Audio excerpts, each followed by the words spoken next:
इस क्वेश्चन में पूछा जा रहा है कि 31-year-old woman complains of vaginal discharge of 1 month duration. A cervical pap smear is shown in image. Superficial epithelial cells are identified with arrows, and when compared to the cell from the deeper intermediate layers, the nuclei of superficial cell exhibit which of the following cytological feature. अब इसमें एक diagram है जिसमें आप देख सकते हैं कि उस पर एरो दिखाया गया है, और उस एरो जो है उस सेल्स की अगर देखा जाए अगर ध्यान से, तो उस सेल्स का जो न्यूक्लियस है वो स्मॉलर है एज़ कम्पेयर टू जो डीपर लेयर है। डीपर लेयर में जो सेल्स हैं उनके सेल्स के कंपेरिजन में वो स्मॉलर है। तो जब नेक्रोसिस, जब इंजरी होती है कोई सेल को, तो सबसे पहले रिवर्सिबल सेल इंजरी होती है, और रिवर्सिबल सेल इंजरी के दौरान एक स्टेप होता है। रिवर्सिबल सेल इंजरी जब होती है, रिवर्सिबल सेल इंजरी, उस दौरान न्यूक्लियस के अंदर चेंजेस होता है। Focal clumping of nuclear material देखा जाता है, क्रोमेटिन क्लम्पिंग जिसे कहते हैं, ठीक है। और ये अगर इंजरी कंटिन्यू रहे तो फाइनली इरिवर्सिबल इंजरी होता है। इरिवर्सिबल इंजरी में जो न्यूक्लियस होता है वो पिक्नोसिस उसके अंदर होता है, जो कि न्यूक्लियस और ज़्यादा स्मॉल हो जाता है, और क्रोमेटिन क्लम्पिंग कंटिन्यू रहती है, तो इसलिए जो न्यूक्लियस होता है वो डीपली बेसोफिलिक स्टेन करता है। इसको हम क्या कहते हैं, पिक्नोसिस। बाद में न्यूक्लियस का क्या होता है, फ्रेगमेंटेशन होता है, डिसोल्यूशन होता है, जिसको हम कैरियोरेक्सिस और कैरियोलाइसिस कहते हैं। तो इसमें हमारा जो सेल है वो सेल का जो न्यूक्लियस है वो स्मॉल है, इसी बेसिस पे हम कह सकते हैं कि जो इसका आंसर होगा वो पिक्नोसिस होगा। बाकी कैरियोलाइसिस मतलब टोटल ब्रेकडाउन होता है, और कैरियोरेक्सिस का मतलब न्यूक्लियस का फ्रेगमेंटेशन, और सेगमेंटेशन टर्म जो है वो न्यूक्लियस से रिलेटेड ही नहीं, तो इसका आंसर जो हो जाएगा वो पिक्नोसिस हो जाएगा। Okay, thank you. A 82-year-old man has profound bleeding from a peptic ulcer and dies of hypovolemic shock. The liver at autopsy displays centrilobular necrosis. Compared to viable hepatocyte, the necrotic cell, okay, contain the higher intracellular concentration of which of the following? तो necrosis के दौरान या reversible cell injury proceeds to irreversible cell injury, और उसके दौरान कौन से ion का कंसंट्रेशन जो होता है वो सेल के अंदर ज़्यादा होता है इरिवर्सिबल इंजरी के दौरान, तो उसका कंसंट्रेशन जो होता है वो कैल्शियम का कंसंट्रेशन सबसे ज़्यादा होता है। अगर इसमें बात करें तो हम जानते हैं कि जब एटीपी ख़त्म हो जाता है इरिवर्सिबल सेल इंजरी के दौरान, जब एटीपी ख़त्म हो जाता है, तो जो कैल्शियम को रिमूव करने वाला पंप होता है, कैल्शियम को बाहर पहुंचाता है और सार्कोप्लाज्मिक रेटिकुलम में पहुंचाता है, वो दोनों पंप जो होता है वो काम नहीं करता, तो इसलिए कैल्शियम का कंसंट्रेशन जो होता है वो ज़्यादा हो जाता है। उसके साथ साथ हम ये भी जानते हैं कि चूँकि लाइसोसोमल एंजाइम यहाँ पे एक्टिवेट हो जाते हैं, कैल्शियम अगर ज़्यादा हो जाए सेल के अंदर तो लाइसोसोमल एंजाइम एक्टिवेट हो जाते हैं, और लाइसोसोमल एंजाइम जब एक्टिवेट हो जाते हैं इसकी वजह से फॉस्फोलाइपेज भी एक्टिवेट होता है। तो दैट फॉस्फोलाइपेज एक्टिवेट होता है, सेल मेम्ब्रेन ब्रेक करती है, तो उससे कैल्शियम का एंट्री जो होता है वो और ज़्यादा, सेल मेम्ब्रेन ब्रेक करती है, तो कैल्शियम का तो एंट्री पहले से हो रहा था। जब सेल मेम्ब्रेन ब्रेक करता है तो उसके बाद जो रेस्ट ऑप्शन में है ना, कॉपर, कोबाल्ट और आयरन, ये सब भी, इनका भी कंसंट्रेशन जो होता है वो बढ़ जाता है बाद में। ओके, तो इसका आंसर जो हो जाएगा वो कैल्शियम हो जाएगा।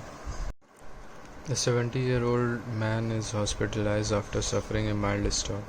While in the hospital, he suddenly develops a crushing substernal chest pain. Analysis of serum protein and ECG confirm a diagnosis of acute MI. The patient subsequently develops an arrhythmia and expires. The cross-section of left ventricle at the autopsy is shown in the image. Histological examination of the affected heart muscle. Which of the following histological feature would provide definitive evidence of the necrosis and the myocardial infarction? ये पूरा इतना जो story दिया गया है, इस story का कोई भी मतलब नहीं है, सीधे इसमें पूछा गया है कि इन चारों में से कौन सा जो डेफिनेटिव एविडेंस है नेक्रोसिस का। तो सबसे पहली बात, डिसएग्रीगेशन ऑफ पॉलीराइबोसोम, ये नहीं है। क्योंकि ये जो है ये कैरेक्टरिस्टिक होती है रिवर्सिबल सेल इंजरी की। रिवर्सिबल सेल इंजरी में ऑर्गेनेल की स्वेलिंग होती है। तो इसमें जब एटीपी कम होता है रिवर्सिबल सेल इंजरी, तो उस समय जो miss folding of the protein होता है उसके साथ साथ राइबोसोम का फंक्शन कम हो जाता है, तो पॉलीराइबोसोम जो होती है वो ब्रेक कर जाते हैं और साथ साथ राइबोसोम का डिटैचमेंट होता है। ओके, तो पॉलीराइबोसोम एक दूसरे से अलग हो जाते हैं। ठीक है, फिर दूसरा बोला गया कि इंट्रासेलुलर वॉल्यूम इंक्रीज़ होती है। तो इंट्रासेलुलर वॉल्यूम जो होती है वो इंक्रीज़ होती है, क्यों? क्योंकि यहाँ पे सेलुलर स्वेलिंग हाइड्रोपिक चेंजेस होते हैं, वो भी रिवर्सिबल इंजरी के दौरान होता है। उसके साथ साथ बोला कि तो ये भी ऑप्शन गलत है। Mitochondrial swelling and calcification, mitochondrial की स्वेलिंग भी होती है और उसके साथ साथ उसके अंदर कैल्शियम का डिपोजिशन होता है, जिसको हम लोग माइटोकॉन्ड्रियल या एमॉर्फस डेंसिटी कहते हैं। ठीक है, जब एटीपी कम होता है तो कैल्शियम का अमाउंट स्लाइटली ज़्यादा हो जाता है, वो डिपॉजिट हो जाता है माइटोकॉन्ड्रिया में। तो ये तीनों तो नहीं है, तो बच्चा क्या? Nuclear fragmentation. तो न्यूक्लियर फ्रेगमेंटेशन होता भी है क्योंकि एंडोन्यूक्लियस की एक्टिविटी होती है, तो उससे पिक्नोसिस, कैरियोरेक्सिस एंड कैरियोलाइसिस ये ऐसे होता है। ठीक है, तो न्यूक्लियर फ्रेगमेंटेशन जो हो जाएगा उसका आंसर हो जाएगा। Okay, thank you. The following histological picture में बी एसोसिएटेड विथ, ये एक डायग्राम दिया है और ये वो डायग्राम है। ये जो डायग्राम है ये मैलिग्नेंट हाइपरटेंशन का है। मैलिग्नेंट हाइपरटेंशन क्या होता है? मैलिग्नेंट हाइपरटेंशन एक रीनल वस्कुलर डिजीज़ होता है which is associated with malignant और एक्सेलरेटेड हाइपरटेंशन। ओके, इसके अंदर जो कॉर्टिकल एरिया होता है किडनी का, उसमें स्मॉल पेटेकियल हेमरेज होता है जो कि पिन पॉइंटेड होता है। ये किसकी वजह से होता है? आर्टरीरियल और कैपिलरी रप्चर की वजह से होता है। और इसमें ग्रॉस अपीयरेंस जो होता है वो फ्ली बिटन अपीयरेंस होता है। ओके, और अगर ध्यान से इसमें एक पॉइंट होता है मैलिग्नेंट हाइपरटेंशन के दौरान, ये एग्जांपल होता है फिब्रिनॉइड नेक्रोसिस में। ओके, फिब्रिनॉइड नेक्रोसिस का एग्जांपल होता है और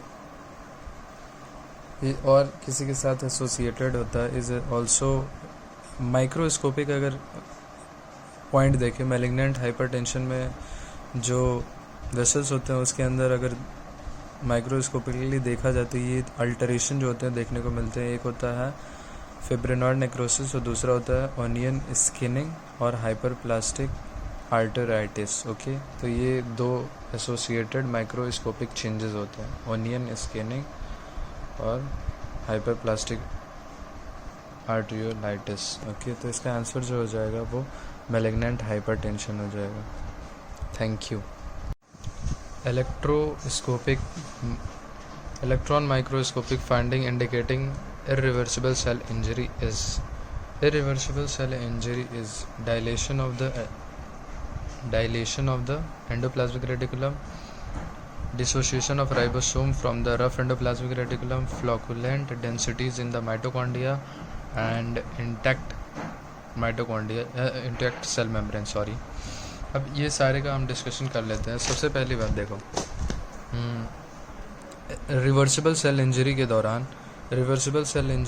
दौरान ऑर्गन की स्वेलिंग होती है, तो इससे एंडोप्लाज्मिक रेटिकुलम भी स्वेल करता है। रफ एंडोप्लाज्मिक रेटिकुलम के अंदर भी स्वेलिंग होती है, तो राइबोसोम का डी अटैचमेंट हो जाता है। उसके साथ साथ अगर पॉलीराइबोसोम प्रेजेंट है तो उनका भी डी अटैचमेंट हो जाता है। एटीपी की कमी होने की वजह से मिस फोल्डिंग ऑफ प्रोटीन का भी चांस बढ़ जाता है और डी अटैचमेंट तो मैंने बता दिया। फिर उसके बाद अगर बात करें सेकेंड पॉइंट पे, तो ये भी बता दिया डायलेशन और डिसोसिएशन ऑफ राइबोसोम, ये दोनों के दोनों इरिवर्सिबल सेल इंजरी से एसोसिएटेड होते हैं। इंटैक्ट सेल मेम्ब्रेन की स्वेलिंग होती है। बस सेल मेम्ब्रेन जो होता है, सेल की स्वेलिंग होती है तो उसकी वजह से ब्लेब का फॉर्मेशन होता है। अगर माइक्रोविलाई है तो वो डिसअपीयर कर जाता है और फॉस्फोलिपिड जो मेम्ब्रेन होता है वो डीनेचर कर जाता है और उसके बाद वो curl about itself inside the cell and वही बनाता माइलिन फिगर। ठीक है, और उसके बाद flocculent densities in the mitochondria, ये एसोसिएटेड होता है कैल्शियम की वजह से। तो कैल्शियम जो होता है वो माइटोकॉन्ड्रिया के अंदर चला जाता है, जिसकी वजह से अमॉर्फस डेंसिटी प्रेजेंट होती है। अमॉर्फस डेंसिटी शुरू हो जाती है वो रिवर्सिबल इंजरी के दौरान ही। रिवर्सिबल इंजरी में स्लाइड कैल्शियम जो होता है वो आ जाता है, जिसकी वजह से माइटोकॉन्ड्रियल अमॉर्फस डेंसिटी होती है। लेकिन अगर प्रीडोमिनेंटली अगर बात किया जाए तो माइटोकॉन्ड्रियल अमॉर्फस डेंसिटी वो होती है किसमें, इर्रिवर्सिबल इंजरी में। इर्रिवर्सिबल इंजरी में माइटोकॉन्ड्रियल डेंसिटीज होती है, कैल्शियम का अमाउंट बहुत ज़्यादा बढ़ जाता है, ठीक है, इसी की वजह। और उसके साथ साथ लाइसोसोम का भी एक्टिवेशन हो जाता है, तो लाइसोसोम की स्वेलिंग होती है। इर्रिवर्सिबल इंजरी में लाइसोसोम की स्वेलिंग होगी, डिसरप्शन होगा, और इसकी वजह से लाइसोसोम के एंजाइम निकलेंगे। साथ साथ कैल्शियम जो होता है वो फॉस्फोलाइपेज को भी एक्टिवेट करता है, तो यहाँ पे सेल मेम्ब्रेन का डैमेज होता है। फिर न्यूक्लियस को एक्टिवेट करता है, तो पिक्नोसिस, कैरियोरेक्सिस एंड कैरियोलाइसिस ये सब होता है ये इर्रिवर्सिबल सेल इंजरी में। तो हमारा जो आंसर हो गया dissociation, dilation of endoplasmic reticulum associated होता है रिवर्सिबल इंजरी में। Reversible dissociation of ribosome and ये रिवर्सिबल इंजरी में। Intact cell membrane reversible injury में। लेकिन ये रिवर्सिबल और इरिवर्सिबल दोनों में होता है, लेकिन इरिवर्सिबल में ज़्यादा प्रीडोमिनेट करता है, तो इसलिए इसका आंसर जो हो जाएगा वो ये हो जाएगा। Okay, thank you. कीमोथेरेपिक drug can cause only necrosis, only apoptosis, both necrosis and apoptosis, or this, और एनोइकस। अब जो कीमोथेरेपिक ड्रग होते हैं वो दोनों नेक्रोसिस भी करते हैं, उसके साथ साथ एपोप्टोसिस भी करते हैं, तो इसका आंसर ये है। ठीक है, एनोइकस क्या होता है?